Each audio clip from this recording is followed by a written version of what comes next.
Diterangkan oleh Mudakir, selaku Kepala Dinas Kesehatan Kabupaten Pali, bahwa total kasus terkonfirmasi positif COVID-19 per tanggal 10 November 2020 berjumlah 292 orang.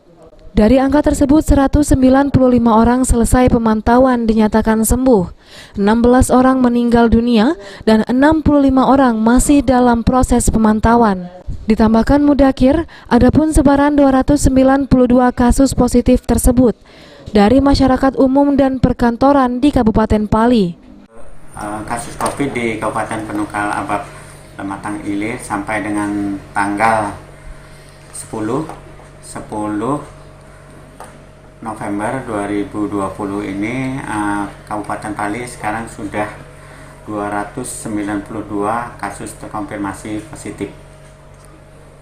Itu rinciannya gimana, Pak? Yang terbaru ada berapa nih, Pak? Rinciannya jadi untuk yang sembuh ini sudah 197 dan yang meninggal ada 16. Terus yang masih dalam proses itu 79, di mana 14 masih mendapat perawatan di rumah sakit dan yang isolasi mandiri ada 65.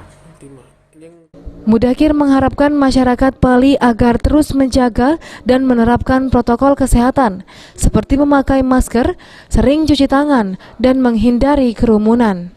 Aji, Pal TV.